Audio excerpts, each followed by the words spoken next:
Wendell, would you stand with me, please? Sing 1 and 3. Let me hear ya. To God be the glory, great things He has done.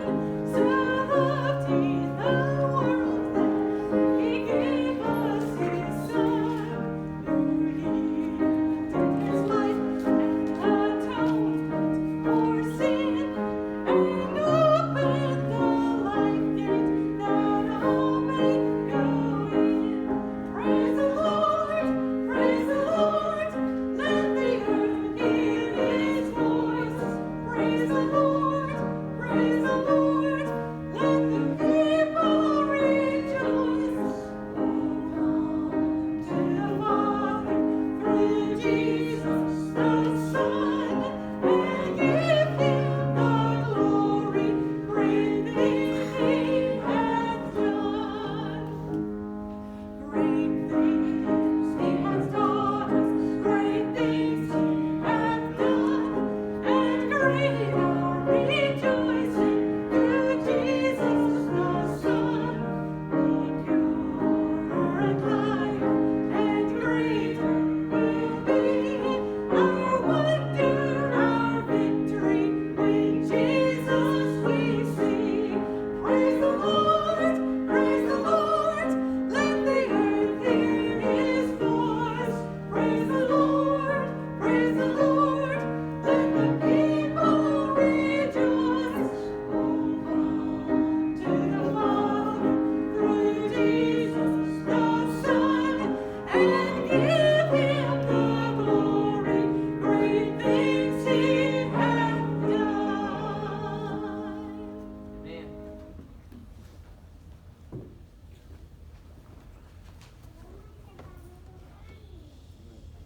Good morning.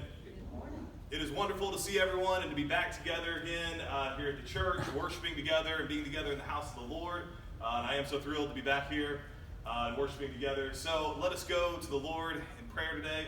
Of course, we are still recording this week. We'll be posting that up later. So if anyone wants to go back and enjoy the service again, or for those of us who are still staying at home throughout all of this, they do have that chance to worship. But yes, let's go to the Lord in prayer today. Heavenly Father, thank you for this day. Thank you for this time to gather in your house. I pray that you will bless us and guide us today and help us to know that you are always with us, especially in times like these. In Jesus' name I pray. Amen. Seated.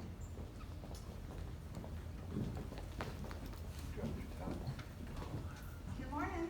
Good morning. Good morning.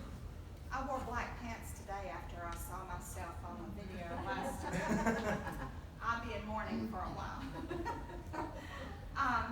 The only announcement we have, well, two announcements. There's a lot of squash in the fellowship hall, and it's sort of spread out, so we don't have to congregate. So please take some home with you.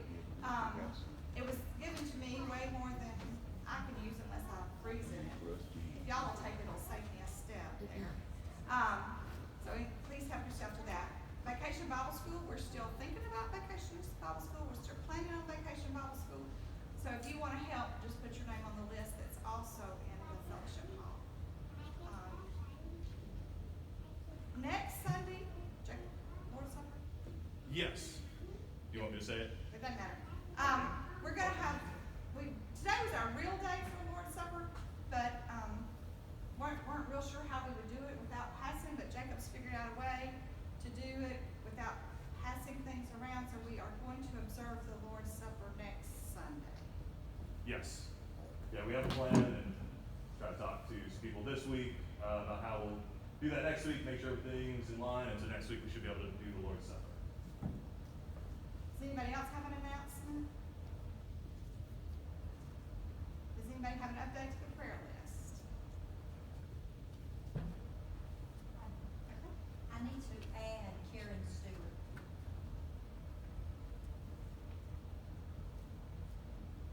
Okay. And the tax lady, Michelle Hallmark, her father, which I have no idea what his name is, he's having open heart surgery tomorrow, and she wanted us to remember him.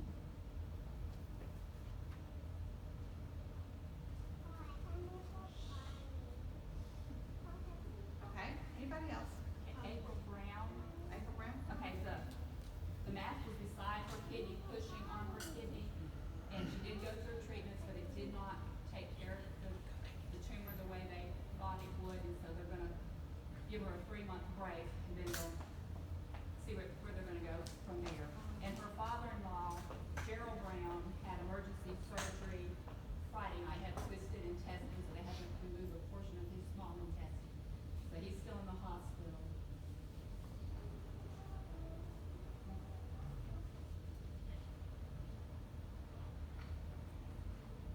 Angela? Yes, I broke a large chunk of the bone out of the top of my foot on Labor Day, not Labor Day, Memorial Day, whatever month this is. And, I was supposed to see an orthopedic surgeon within a week. Found out Friday the one I was planning on seeing is not gonna take me now. So pray that I get in somewhere before it has to have something redone to it to fix it.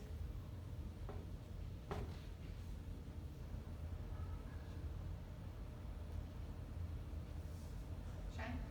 Kathy, I want to thank everybody for the prayers and the cards and the thoughts. When my dad passed, and everything's real good. We had seen him suffer, and Mom had seen him suffer, and heard him pray. The Lord just takes him on, and I just want to thank everybody for the prayers and the comfort that brought to me, Sonia, the family.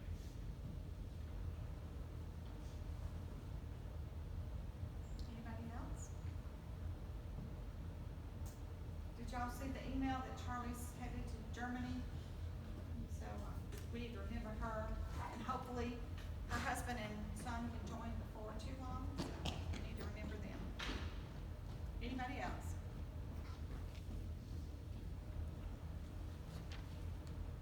Dear Lord, we thank you for allowing us to come into your house once more. We thank you for the beautiful day that you have provided us. May we rejoice in it. We ask that you take away this plague that has fallen upon us. We ask that you just find us a cure, give the doctors the wisdom to find a cure. Let us get on with our lives. We ask that you just heal the hatred and the suffering that has befallen the country the last few days. We ask that you heal the government, just get them into one accord on everything. We ask that you be with our church and the congregation and keep us all safe. We ask all this in your name. Amen.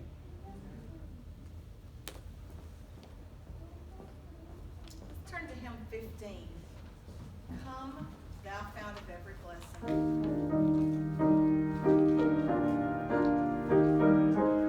2 and 3. Come thou fount of every blessing, to my heart to sing thy praise. Streams of mercy never ceasing, call for songs of honest praise. Teach me some melodious sonnet, sung by flaming tongues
holy, holy. That's hymn number 2. You don't get this far to the front a lot of times.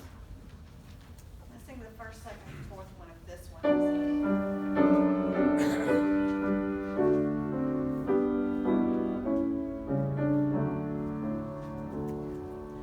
Holy, holy, holy, Lord God Almighty.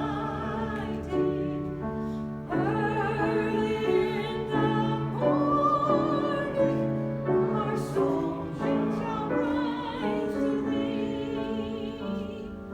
Holy, holy, holy, merciful and mighty, God in 3 persons, blessed Trinity.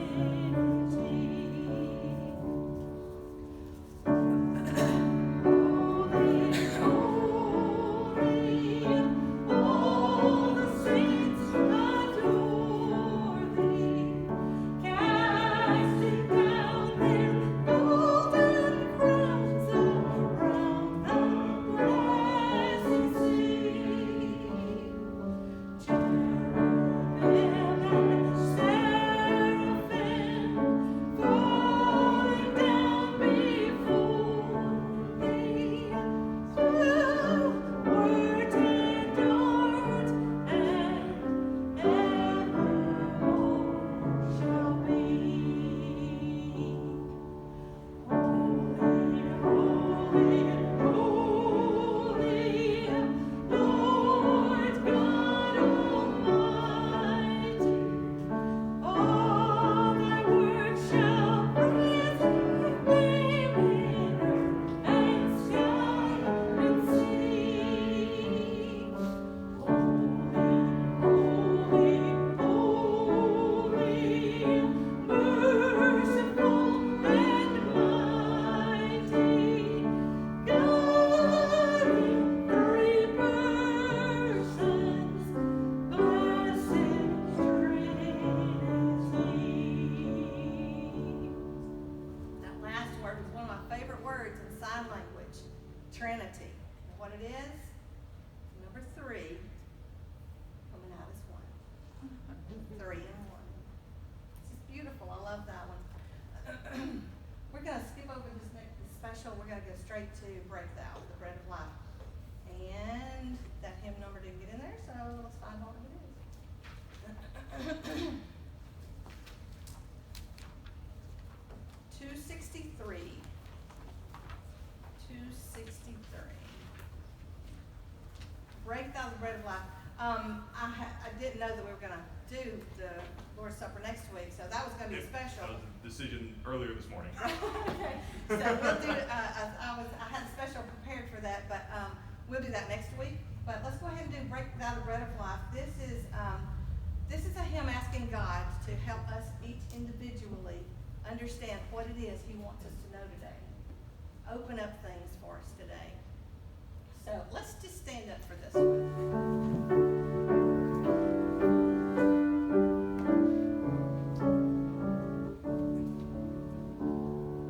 Break Thou the bread of life, dear Lord, to me, as Thou didst break the loaves beside the sea. Beyond the sea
So, today we'll be in Nehemiah again, this time Nehemiah chapter 2. Of course, with us doing the recording now, usually after I give the prayer, I sit over here, but because the recording is over there, I feel like it'll just be me in the shot the whole time, and I'll feel awkward. So I've gone back there, but now I'm kind of confused on when do I go up every time, so I'm having to watch it.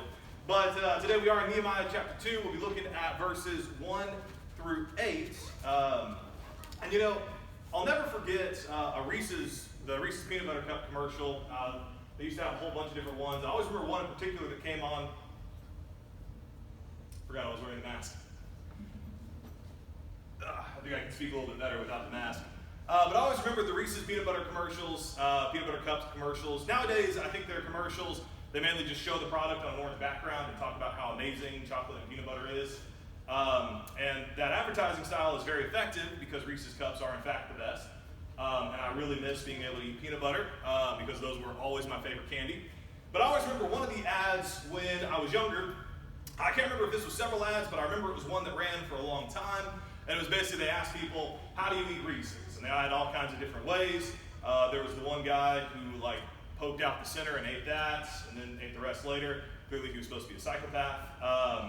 Then there was the lady who said that, I like to eat one and then save the other for later. And I always remember after she's eaten the first one, she sets it down and sits there for about 2 seconds and then grabs it and goes, what? It's later. And I always remember as a kid being amazed at the patience and self-control that she was practicing. When I was a kid and I had a package of Reese's, I was already putting in the second one before I even swallowed the first. Waiting that 2 seconds was actually pretty darn impressive. But that's not to say that I had no patience as a kid. My parents would probably say I didn't, and they'll be watching this recording later, so probably going to send me a text about, no, you were not a patient kid. But I made it through school, usually, without having a meltdown throughout the day, so I could at least sit still for a certain period of time. But when it was something that I enjoyed, something that I loved, something that I wanted to do, I did not want to wait. I wanted to do it then. If it was something I wanted to eat, I wanted to eat it as soon as it was there. It was hard to be patient in those kinds of situations. And today, at any time, it's hard to be patient in those situations. When it's something you enjoy or want to do, it's hard to just sit and just not do it, or sit and just stare at the snack you want to eat and say, no, I'm going to just let it sit there for an hour and then eat it. It's hard to do that. But today, we're talking about a situation in the book of Nehemiah where Nehemiah finds something that he wants to do. Last week, we looked at his prayer. We know that his heart is broken for the people of Israel and what is going on. He is passionate about this, but he doesn't immediately run and take off to go solve this problem. He has to wait. So let's look at our passage today. In the month of Nisan, in the 20th year of King Artaxerxes, when wine was before him, I took up the wine and gave it to the king. Now I had not been sad in his presence, and the king said to me, why is your face sad, seeing you are not sick? This is nothing but sadness of the heart. Then I was very much afraid. I said to the king, let the king live forever. Why should not my face be sad when the city, the place of my father's graves, lies in ruins and its gates have been destroyed by fire? Then the king said to me, what are you requesting?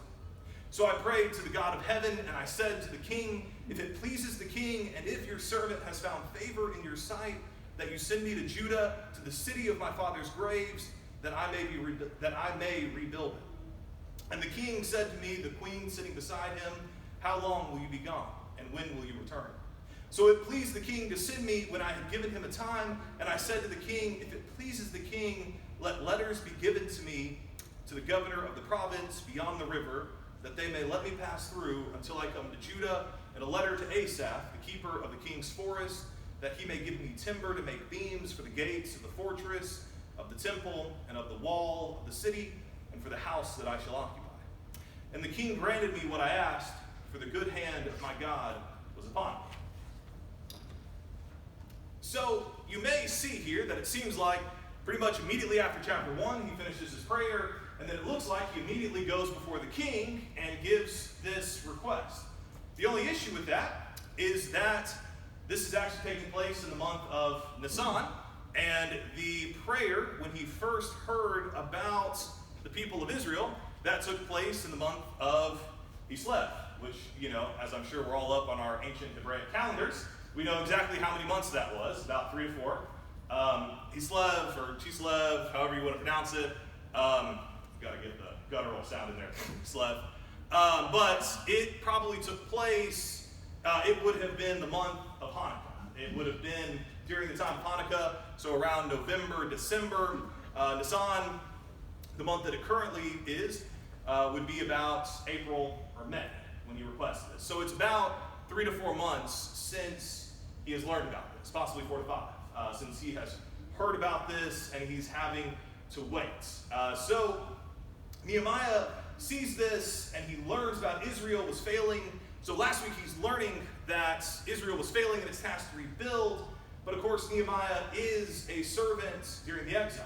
He wants to take upon himself this task, but he knows it's going to be an enormous task to come back. And of course the scripture felt very appropriate today. It's this enormous task of having to go back and rebuild the ruins of the city that had been destroyed in fire. It felt like an oddly appropriate passage today, what Nehemiah addresses. I guess we can just kind of say it. The world's a little bit of a mess right now. Everything, at least this country at the very least, things are absolutely going nuts. And the issues we see are very deep systemic problems that unfortunately don't have easy solutions as much as we would sometimes like it. It's difficult and it's a mess and it's tough to know what to do as Christians sometimes. Where is the right place to stand in any of this, and how do we begin to tackle it? The truth is, we should always seek God's will in these things and strive to listen to him on what the right thing is. Nehemiah saw the need, he saw what was going wrong, his heart was broken for it, and he knew he could do something about it, and he wanted to do something about it. But he also understands it's going to be a long and difficult journey, and we see in his prayer, he knows that God has to be on his side, and God's mercy, it must be God's will if this is truly going to be done and accomplished. And of course, Nehemiah was a prisoner, and he was a servant to the ruler. He had a very good position. Being the cupbearer was a position of prominence and importance. So he wasn't exactly suffering the full might of oppression, but he still very much was part of a conquered people who were carried off from their home and serving the rulers. But he knew his people needed to rebuild Jerusalem and return it to God, and he set out to do that. But first, he waits. He waits those few months between learning about what is going on, and then about learning what is going on and being able to get a chance to come before the king and request.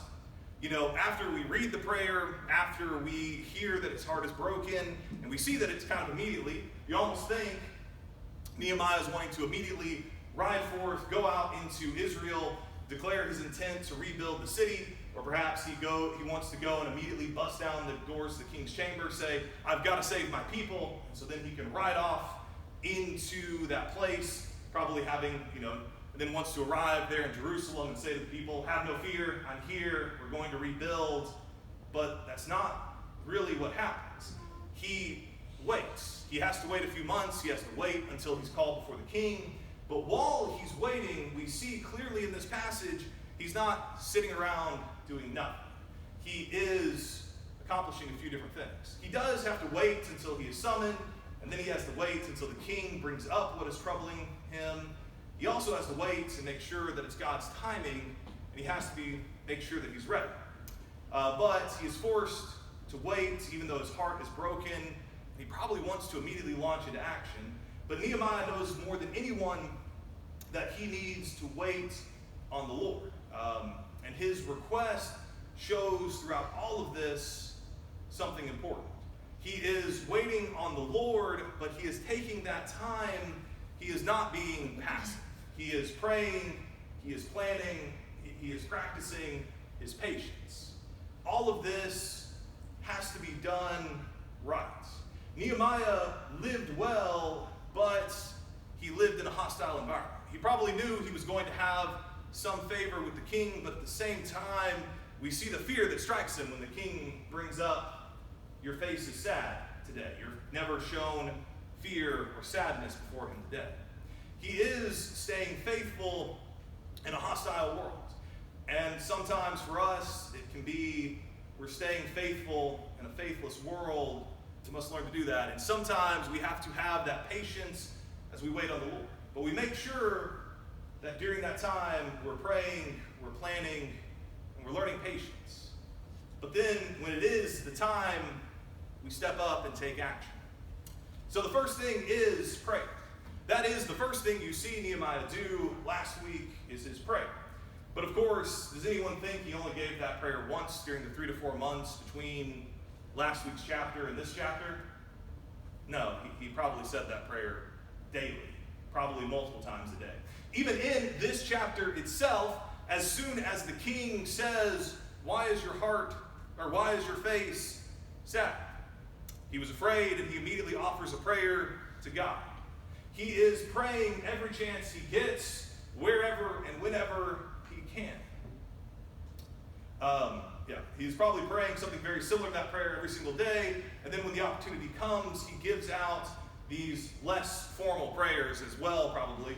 We always know, we probably have the same thing where we have those prayers that we sit at home and we give these long prayers to God that we planned and think about and give them. But then sometimes you have those quick moments where something's gone wrong. You have to go to prayer to God. I can't help but think of this prayer. It's probably not. Nehemiah was probably more composed in this, but I can't help but think of this prayer as, "Oh God, please help me." But I love the contrast you see in this story between prayer to God and coming before earthly rulers. Now, praying is when we come before the Lord to give a petition to him. God is our Lord, our ruler, our Savior, our Creator. He is our sovereign King and sovereign God that we serve. So when we pray to him, it is a lot like giving petition before a ruler. Going to a ruler and asking for favor, making a request. But at the same time, it also couldn't be more different. And we see that clearly in Nehemiah's prayer and his request to the king. Nehemiah immediately and continuously goes to God in prayer, yet here in this chapter, we see the king who he works for and probably sees regularly. It takes a few months, and even then it takes a few steps for him to be able to get that request out. And even during the audience itself, he takes that second to give a prayer to the Lord, possibly in thanks, possibly in strength or courage, probably both. But we know that going to the Lord is as simple as addressing him and saying what's in your heart. And you should never be ashamed of what's in your heart when you go before God, because he already knows what's in there. So it's as simple as that. And yes, like I said, there are those more solemn and worshipful prayers like Nehemiah gives, those ones where we sit and talk for a long time in quiet reverence with God. There are also times when you just don't have the chance to get your thoughts together. But at the same time, it is so simple to go to the Lord in prayer. It is so easy, and it is effective.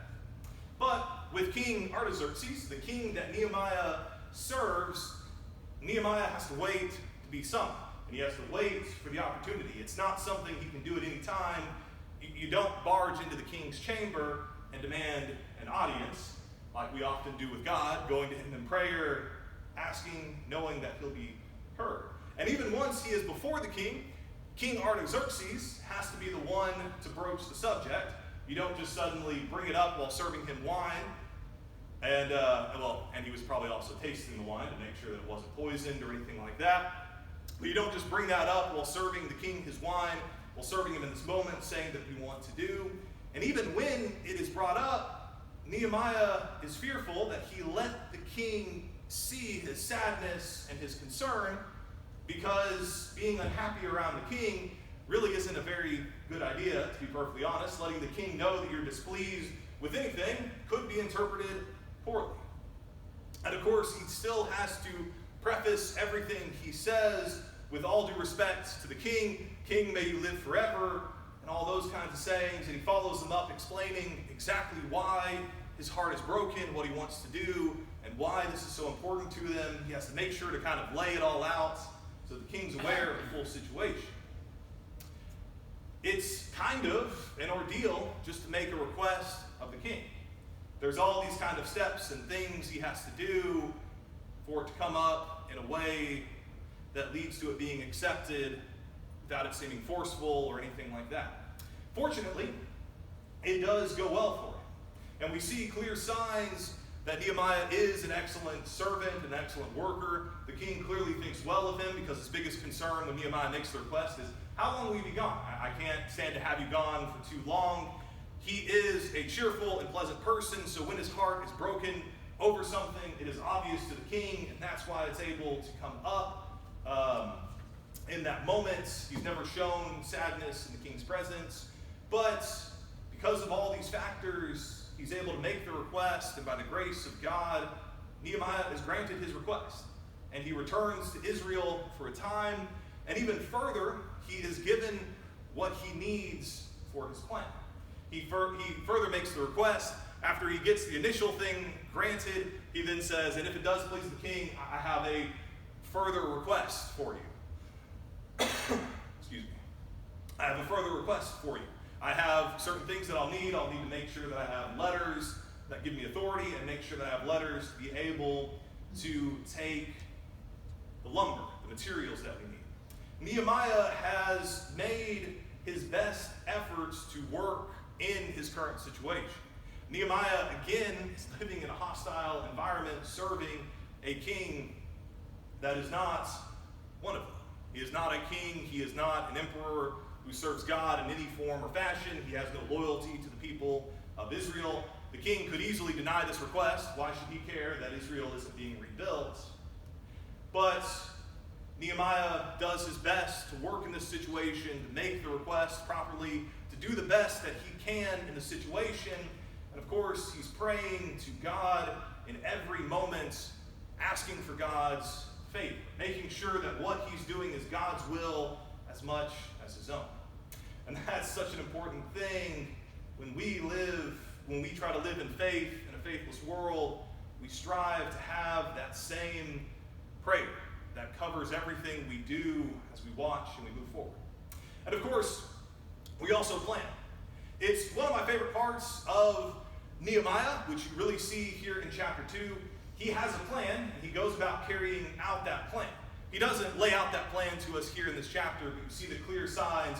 He knew about how long he would need when he gives it to the king. He knew what materials he would need. He knew what letters he would need. He knew why he needed to do this. And he lays all of that out before the king. He doesn't explicitly lay out every step of his plan, but he makes it clear, I have a plan. I have a plan of action of how I'm going to do this and what I'm going to need. He knows full well he's going to face oppositions and obstacles almost every step of the way. But he knows what he needs to do to be able to address these things. And the first is he needs to get the permission, and then he makes sure that he has the authority to go and do this, and he also has the materials. And we do see pretty quickly, once they start working, we see this in later verses and later chapters, that people, as soon as they start rebuilding and working on rebuilding the walls, other people who don't favor Israel say, oh, they're going against the king, they're going against the emperor by rebuilding this wall. Fortunately, Nehemiah is able to make it clear, no, we do have the kings. But Nehemiah knows full well, he reminds the people, they do have full authority. And he has the access to the material because it takes material to build anything. So we do, when we wait upon the Lord and we look for his timing and we want to work with him, we trust on the Lord to provide, but at the same time, we make a plan. Now, we make that plan in prayer and in communication with God, but we make a plan, and Nehemiah makes this plan. He's probably got a checklist of what he needs to do and the time frame he'll need it, and so he's kind of going through this checklist of everything he needs. Now, I'm not so great at planning. I'm sure that's shocking for all of you to hear. I apologize. I try my best. My mom has done her best to teach me how to plan, and sometimes those plan-making skills do come through. My mom has a plan with everything, it feels like. I think I've talked before about the Disney World plan. We mocked her for making this huge, comprehensive plan of how we were going to enjoy our trip at Disney World. We kind of made fun of it the whole way up. Wound up being this amazing trip to Disney World, specifically because of that plan. But I also just mean in almost everything. My mom always had a plan, especially when we were kids. Tennis especially was where I think I really started learning how important plans were to her. My mom works as a coach now, but even when I was younger, she coached my sister and I always remember, one of her coaching strategies was we should have a plan for every single point. And it was kind of first of all, what's your goal for this point? Well, obviously it's to win the point. Okay, well, how are you going to do that? I'm going to win the point. Jacob, that's a terrible plan. You can do better than that. She was just kind of like, okay, what are you going to do? What are you going to attack? Is this going to be a point where you're going to go on the attack? You're going to stay defensive? You're going to watch their weakness? Is this going to be a point you might sacrifice to look later? She was talking about making a plan for the point, making a plan for the game, making a plan for the set, making a plan for the match. That's when I learned, wow, I'm really not good at planning. But she was great at that. She was great about that. And it is something so crucial about making that plan. In everything we do, trying to make that plan. Now, it's also crucial that you do all of this planning fully in communication with God, because I think we all know there's that saying about, make God laugh by telling him your plans, because he'll change them, something like that. So, when you make your plans, make sure you're praying about them as you make them, so that you can make sure your plans are following God's will. You can make sure that your plans aren't your own will, your own strategy, but they're following God's. And that's why prayer is the first thing that Nehemiah does. And as Nehemiah comes up with his plan, he's doing so during those months of prayer. And even during this passage, we're seeing that he's kind of asking it in stages. He's slowly getting confirmation that this is in line with God. He's clearly nervous while he's speaking to the king. He has fear and a little trepidation. He doesn't just throw it all out at once and say, granted or not, my God is behind me. He's saying, no, let me, the king brings it up. He's fearful. He prays to God. And he says, if it pleases you, I'd like to return to the city of my fathers. And then he kind of slowly lays it out and gets more and more permission. He's able to get assurance that this is God's will and hand in all of this when it is granted. It's part of the reason that I am starting to fall in love with Nehemiah the more I study it, because Nehemiah has a touch of realism to it. He is very much a servant of God. He is very faithful. He is a good leader, and he does what's needed to be done. But he also clearly he understands the reality of the world that he's living in and trying his best to work God's will within that world. He is doing these things, and he's watching and going with each step. And he kind of knows as he makes this plan, if it isn't God's will, it's going to fall apart, or this part will be changed, and I'll need to adapt to it. So we make sure to stay watchful of our plan and of ourselves as we go along. But Nehemiah is kind of seeing, as he goes through each step, it's being granted, so he can know and have assurance this is, in fact, God's will. But it's also clearly part of the plan that he'll adapt to it as needed as he goes through. And the third thing is patience. As things go on, we see that patience and timing play a key part in all of Nehemiah. Even once he gets permission, he doesn't just go in there and dive straight into it, gathering up everyone, saying, I'm here on behalf of the king, get to work. No, he goes and waits about 3 days, seeing everyone. He waits these 3 to 4 months before even bringing up the idea.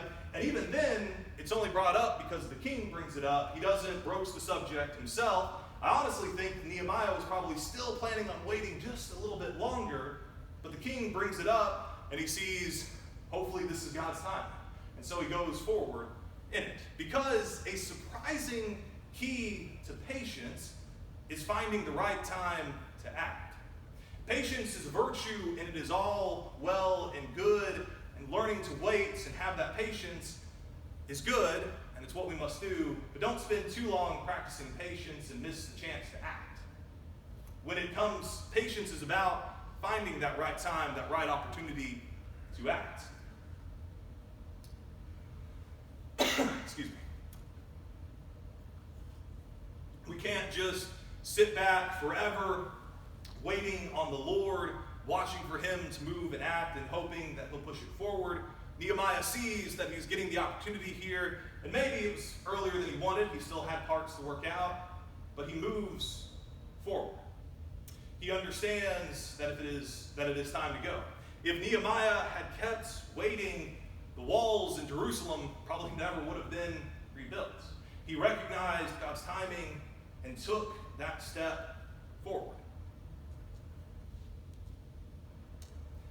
And of course, like I said, I'm starting to like Nehemiah more and more, but I also am realizing that he is very much a relatable figure. He has that dose of realism to him. He approaches all of this kind of realistically and cautiously. He doesn't just blaze ahead, declaring that he has God on his side and boldly crying out against injustice and all the indolence. He is not full of righteous fury and idealism as he moves forward. He is, at least in these first chapters, he has caution to him. He is moving and watching and waiting. We see that he is confident, and he is most certainly strong, and he is definitely capable, and he is definitely extremely faithful and proud in the Lord and an excellent servant of the Lord. But he recognizes he is a man of faith living in a hostile world. And he is working within that world to accomplish his goal. That's going to take patience and prayer and planning. And more than that, we see not hesitancy, but caution in these verses and actions, and some going forward. We kind of see him saying, okay, if this succeeds, that means I'm moving in the right direction. If this fails, I need to regroup. He pushes when he needs to, but he doesn't jump straight out into, I need this and this and this, and a side of fries with all of that so I can keep going forward. It's no, I need to do this because of the problems that are going on. But he's stopping and thinking, how best can we tackle it? And when that permission is granted, that he can have the opportunity, then he makes it clear he has a plan, and he asks for the things that will help him do that plan. And that's probably part of the reason the king grants all of these things, because Nehemiah clearly has the plan and is moving along and has what it's going to take to move forward and knows full well he has God on his side. But Nehemiah knows full and well that he is the servant of a foreign, alien king. And he knows he will be facing problems from both people of faith and people of not faith. Excuse me. Coughing, I gotta be careful. But he knows that he will face opposition for building these walls and rebuilding the temple. He knows it will be difficult, and he approaches it as such. He looks at it and says what needs to be done, and he makes sure that in every step he does, that this is God's will, that he's walking forward with, and that he's carrying out. In days and times like this, living as a person of faith in a seemingly increasingly faithless world is extremely difficult. It can be rough. We often see situations where we just wonder what it is we're supposed to do and how it is we're supposed to act. It's a world of increasing problems, and we must strive for faith above all else. And it is important that there are times when we see that we may immediately want to dive in and say, this is what God wants. Then we might find out later that we were wrong. That's why everything got pushed back. But at the same time, sometimes we do have to jump in. Sometimes we have to sit back, and we have to wait on the Lord and look for his presence and his guidance. But while we wait on the Lord and we wait for his sign and we wait for his signal, we're not passive. We're not sitting by idly. We're taking the time to prepare. We prepare with prayer and patience and planning. We move forward when it is time. We don't hesitate. We jump forward and move forward with that plan that God pushes us to. It's about striving for faith above all else and looking for everything we do that it is in line with God's plan as much as we can do that. Sometimes that's going to mean waiting and doing nothing, even though we look and watch. And then sometimes it is about jumping forward when it is the time to move and to act. And so, let us go to the Lord in prayer today. Heavenly Father, thank you for this time. Thank you for this day. Thank you for this chance to come and study your word and to look at the example of Nehemiah. I pray that you will be with us today, that you will give us guidance and faith and strength during these times, that we will be able to move with your favor, and we will be able to understand when it is the time to wait and when it is the time to move.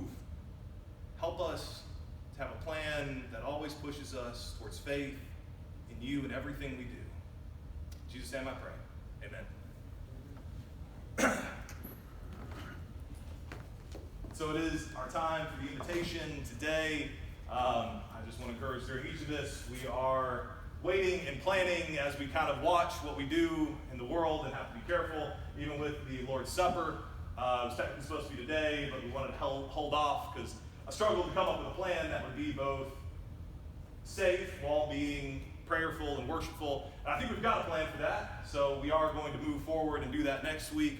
But it is about all of this, making sure that we're doing what we can while we wait and watch, so that we'll stay faithful when the time comes. Stand with me, please. We'll sing hymn 310. Out of my bondage, sorrow and night.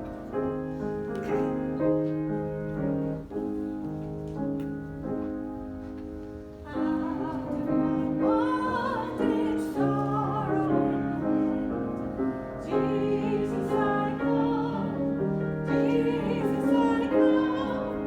Into freedom, gladness, and light. Jesus, I come to thee. Out of my sickness, into thy health. Out of my want and into thy wealth. Out of sin and into thyself. Jesus, I come to thee. Out of my shameful failure and loss. Jesus, I come. Jesus, I come. Into the glorious gain of thy cross. Jesus, I come to thee. Out of our sorrows into thy balm. Out of our storms and into thy calm.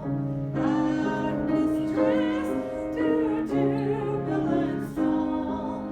Jesus, I come to thee.